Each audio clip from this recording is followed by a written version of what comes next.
welcome. We'd like you to answer this question. What's one creative project you'd like to start? That may be something that's been rolling around that you in your brain for a while. Nothing work related, something that you just could do in your own time for fun. So what's something that you would do? While you're thinking about that, we're gonna play a quick video just to give you a little bit, just a little background on who we are and what we do and the show that we produce weekly.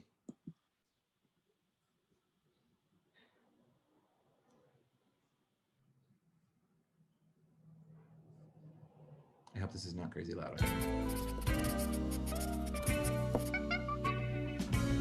Oh, hey, toilet.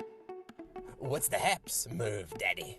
Oh, I'm just, cleaning. Now there's just one question. Are you two ready to conquer the skies? Ooh, can I pick the first one?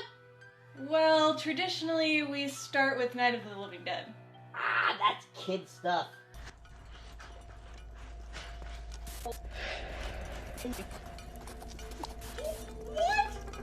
What is that? No. Murph, what are you showing us? Oh. Wait, what? You weren't hypnotized? Of course not. Can't hypnotize a monkey. We can't focus. And I'm sorry, who are you? Come on, Merv. We introduced you to Kit Kat, right? No. No, you have not. He's our neighbor. He brings the laughs. Kit Kat's cool cars.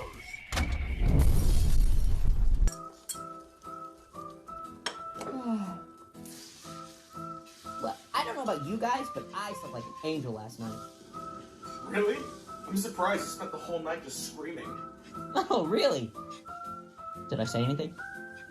Say anything like what? About an incident? In Morocco?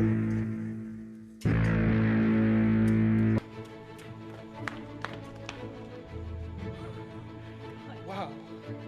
Welcome to your very own drive-in theater! Close our eyes. What about you? You gonna do that? That's a negatory, brother. Gotta stay vigilant. Always on the prowl. Never know who's sneaking up on you. Learned that in Morocco. What happened to Morocco? Shh.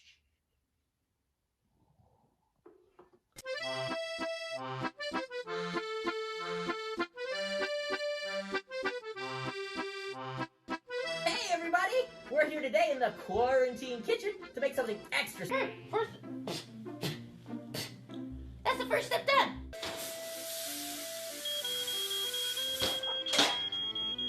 I'm home. No! It's gonna be good. Wow, Merv, you actually did it. I hate you, Milner, Mark. I hate you so much.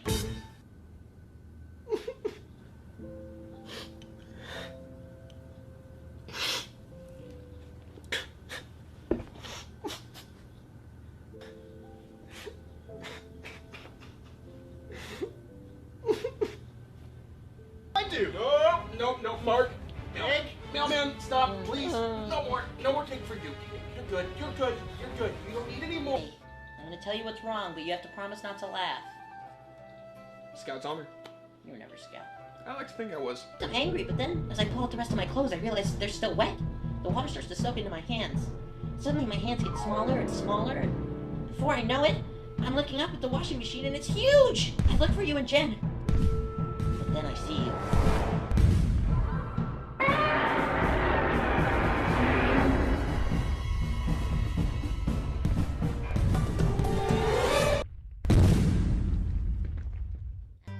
I guess what I'm saying is, I love you guys.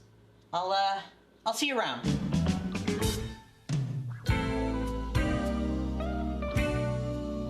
All right, thanks for watching that. Have a great night. Just kidding. So we're going to jump into our presentation. Before we do, though, I just want to acknowledge that that sweet soundtrack you heard. The person who created that is in the house tonight. His name's Jack Roadhamel, but you can also call him Bangkok Dangerous. So yeah, special shout out to Jack. And did the other person? No, they didn't. So yeah, So that is an example of Mervyn In. So we've done about 18 episodes, plus a few little mini episodes as well over the last year. And today what we're going to be talking about is creating and maintaining a weekly web series. And let me introduce myself. My name is Eric Timmons. I am a teacher in Santa Ana Unified School District. I teach English and I do media arts and ASB. But before that, I worked at New Vista School, which is a small private school in Laguna Hills. Together with Cameron, I created a film festival. We did, and I ran that for 7 years or 6 years. I ran that for 6 years, and when the students would make their own movies, and we'd show it in a movie theater. And in that, Merv, this character Merv, sort of became like the interstitials between the movies. He was the villain who was always trying to ruin the film festival, and so that's really where this character Merv came from. I have a background in theater. I have a background in screenwriting and playwriting, and so that's what when Cameron and I partnered on this production. We figured, he has this amazing puppeteering skills. He's also a great writer too, and significantly funnier than I am. And so we've worked together and created these scripts and developed this character of Merv. Cameron? I'm Cameron Castle. I have worked with Eric for almost 10 years now. We used to work together on that film festival. Now I kind of spearhead that myself. He's pretty much covered everything. We created the character of Merv as a sort of interstitial character and a villain. But, after Eric left, we'd always continued about finding ways to continue working together. And we realized that Merv, as his character, we'd spent almost a decade, creating and kind of learning through. He deserved to be shared with more than just that school and the rest of the world. Absolutely. And so, but the thing is, we were always talking about working together, and we wanted to do this project that wasn't part of the school, that was outside the school. Something that a web series that wasn't what we'd call work. Something we weren't being exactly.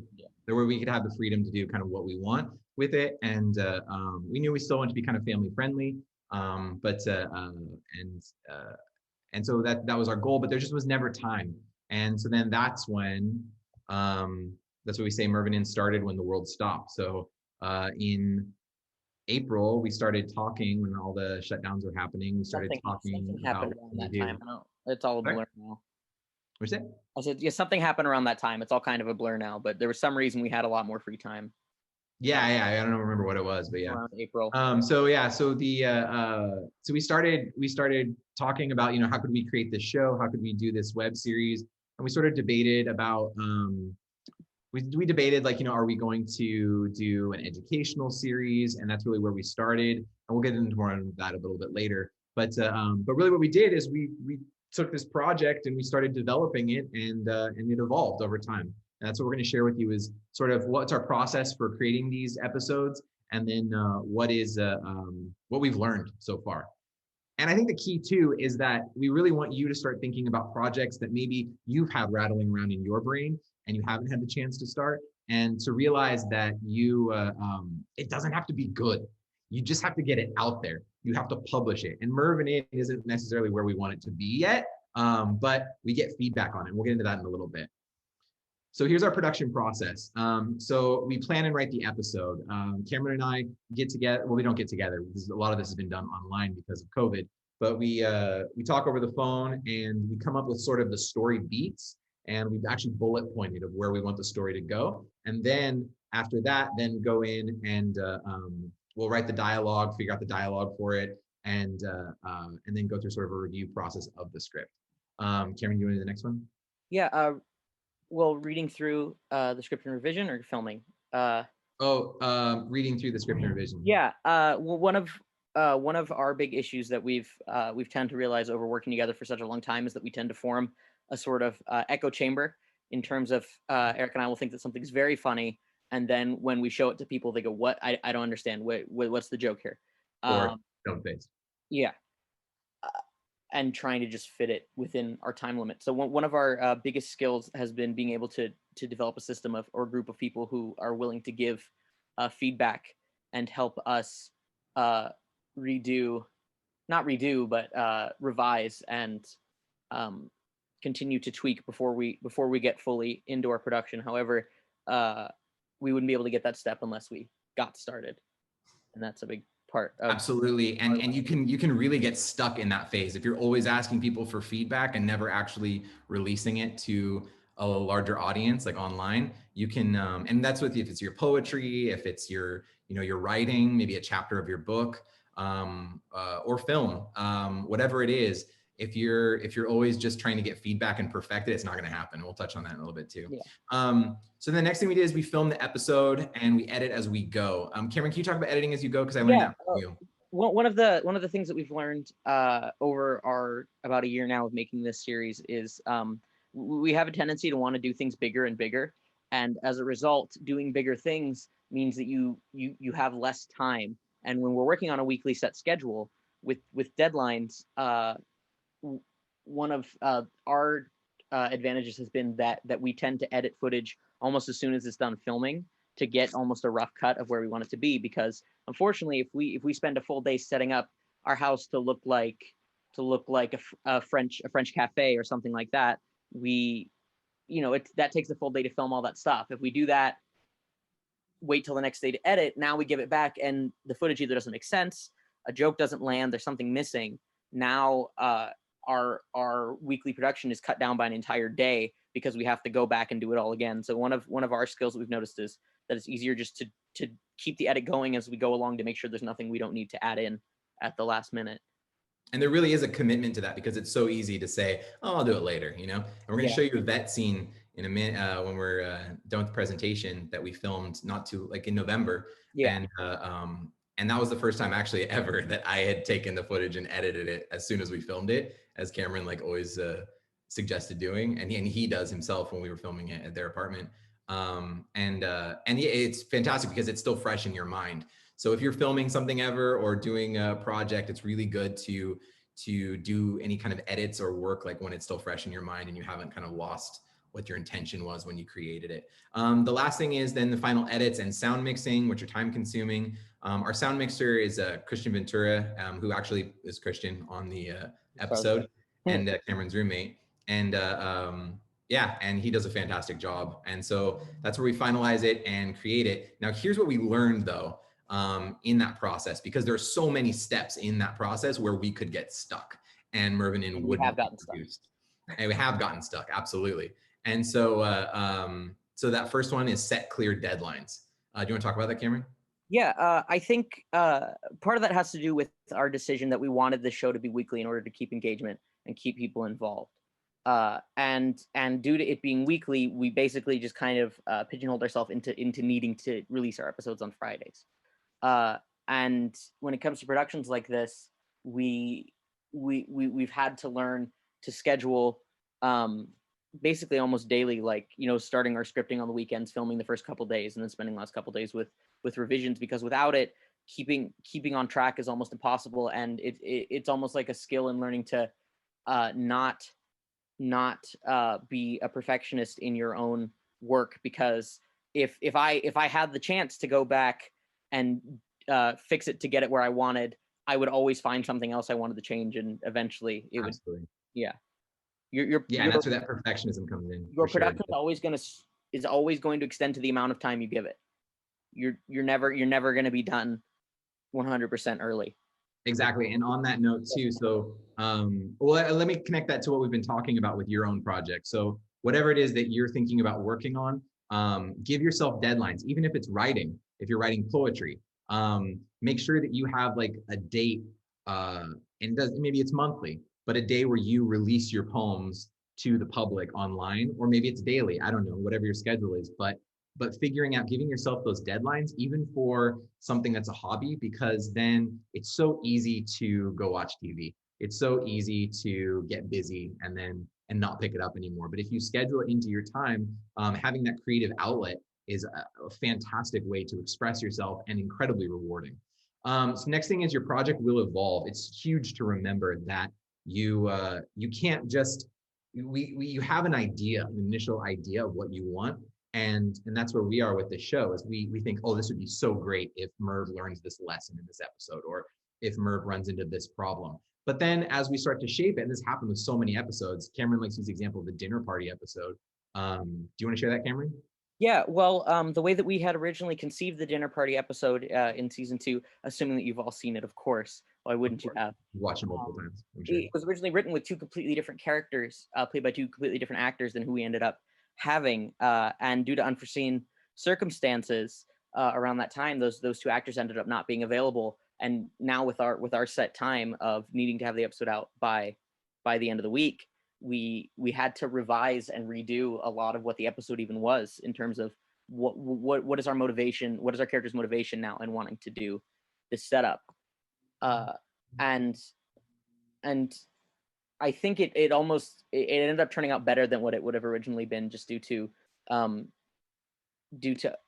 letting the project almost steer itself to a degree. You know, we knew, okay, this is what we have to do, and instead of trying to make it as close to the original one as possible, it was, okay, how do we make this now entertaining with our new wrench thrown into our story? And actually, part of the fun part of the creative process, which seems like the least fun, is when things go wrong. And Cameron and I have really learned to enjoy those puzzles and figuring it out. We used to have kids in movies who were pulled from movies because of grades or moved to a different school, and we couldn't shoot with them anymore. And what seemed like it could have been devastating, Cameron and I would we'd go out and get lunch and then sit in my car and then just sit there and just brainstorm and try to figure out. Fill up a whiteboard with diagrams. Exactly. Right. So we brought that over to the production of Mervyn Inn. So consider how you use your time. This is sort of a double meaning, because on one hand, it's how you manage your time to complete your project by a deadline that you set for yourself.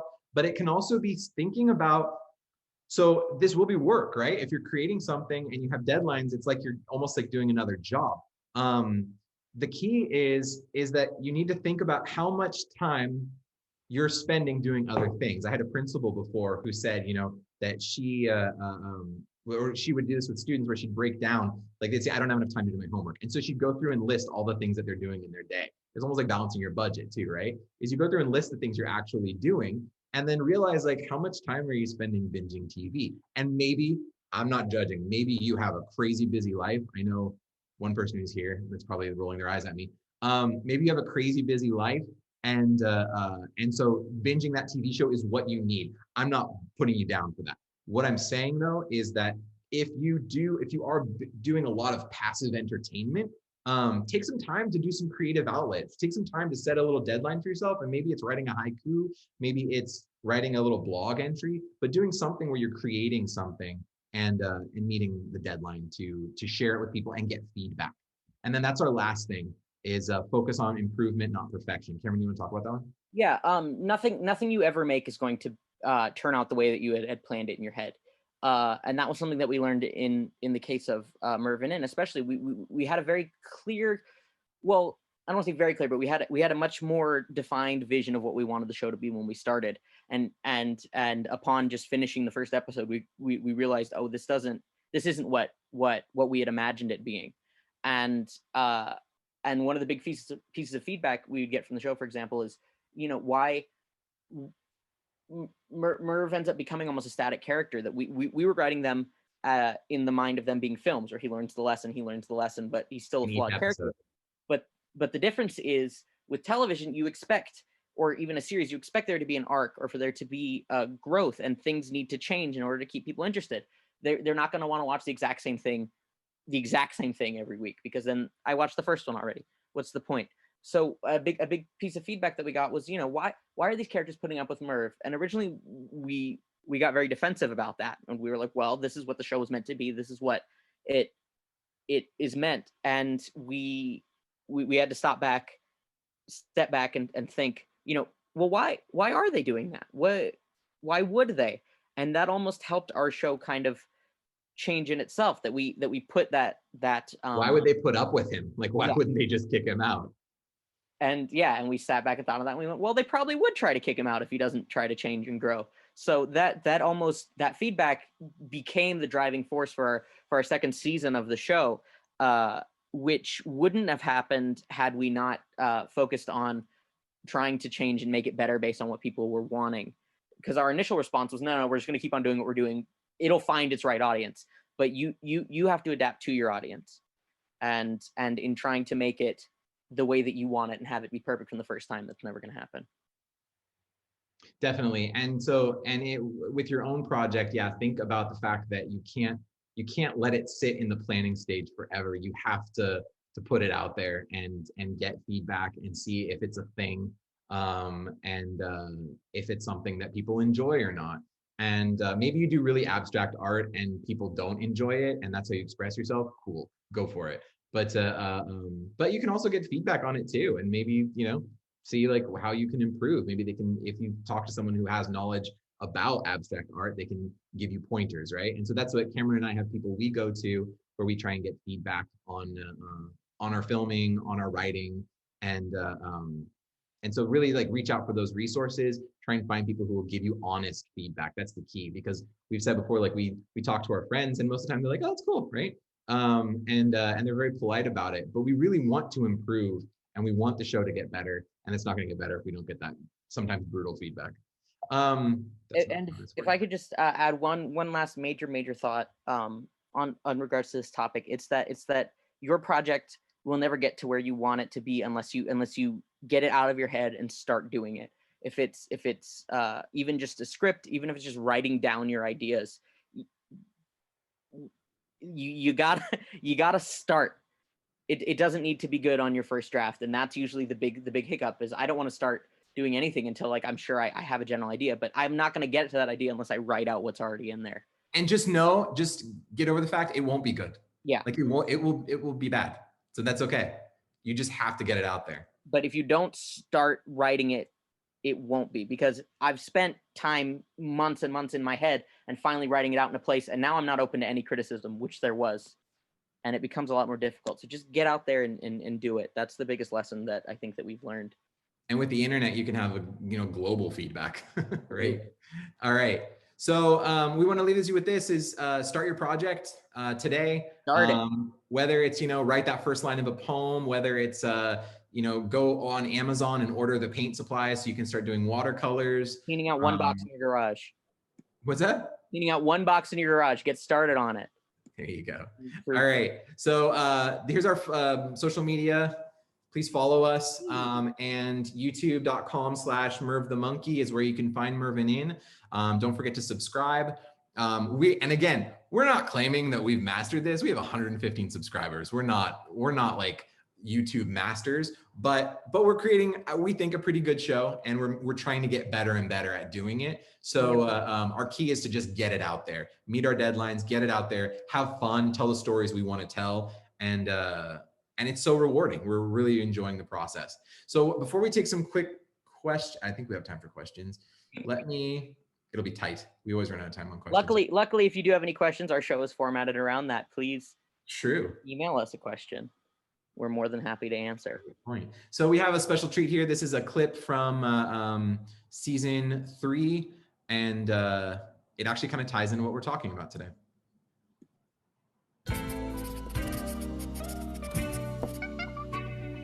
Hey folks, here's a sneak peek from season 3. Make sure to subscribe so you don't miss it when it premieres. Easy. This is free clinic paying for, huh? No, careful. Look, these hands might look like furry mittens to you, but they're what I was given to work with. Well, at least until they can, give me a transplant so I can get some cat claws. Speaking of which, you ever hear the one about the cat that swallowed a ball of yarn? Yeah, I know that face. You heard it. She spent the whole day throwing up mittens. Ha! What's wrong? No, it's the joke. I didn't write it. The joke is a pun based on the word mittens, which rhymes with kittens. The cat had mittens. Look, I took you for a lot of things, Doc, but funny wasn't one of them. Sorry, Merv. Touched a nerve. Yeah, I think you did too. See, being a veterinarian wasn't my dream. I mean, whose dream is it really? I mean, have you seen the patients? They're animals! I wanted to be a comedian. It's just one problem, Merv. I'm not funny. Well, it's a gift and a curse. Faced with this harsh truth, I did the next best thing. You got a degree in mortuary arts. No. You ate a bear. A live bear. I opened a comedy club. That makes more sense. I figured if I couldn't be on the stage, I could own the stage. We called it Chuckletown, USA. It's a terrible name. It was amazing. Every night we had the best talent in the business coming to play. Fantastic headliners. Couldn't ask for more. The place was packed. Until the comics started to ask me about my material. And in my hubris, I obliged them. Oh no. Oh yes. Ladies and gentlemen, please welcome to the stage Mr. Francois Fly. Bonjour, hello, messieurs and madame. Qu'est-ce qui se passe? How is everyone doing tonight? Round of applause. How is everyone feeling? Yes, I love it. My name is Francois Fly. It's a privilege to be here at Chuckletown, USA. I just flew in from Paris and my thorax muscles are exhausted. I'm kidding, I took the plane. So, that TSA that you have, they are terrible. No? Yes? Oui? They're a real sticky situation. They really trap you. Oui? Yes? Anyway, so I brought the little maggots and they were on their best behavior. They're Marie and Jean, as usual. Wonderful. But that little Shaq, he got stuck in the baggage claim. And he popped like a, how you say, a pimple? It was disgusting. It was terrible. Right? No? My child is there. And so that, my furry, funny friend, is why I gave up comedy. Aw, dude. Doc, things have changed, man. You could start a YouTube channel. That fly bit's definitely weird enough for the internet.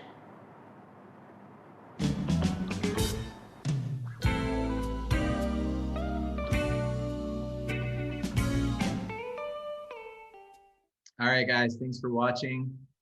Are there any questions? You have a minute. You have a minute. Go. No. But like we said, we have a question from Joy Gravitz. Hi, I am not turning on my video. Sorry, Eric.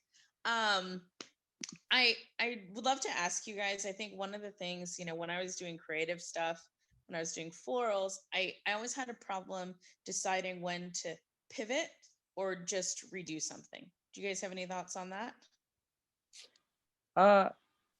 Traditionally, I guess in our experience, we tend to try to finish it out, at least in terms of a draft, before we go back and change it entirely. But sometimes that does happen. I think our best advice tends to be that we like to get feedback based on the feedback is key. And I mean, we did sort of pivot with the show because it started off as educational, and I talked to a couple different viewers and they said that it was really boring. So we pivoted from that because it wasn't working. So yeah, I think it's all feedback. What's nice with the internet is that you can actually get the analytics. If you're doing YouTube or you're doing Instagram, you can go in and see who's looking at what you're doing. It's also really cheap to put an advertisement out and then see like what your demographics are.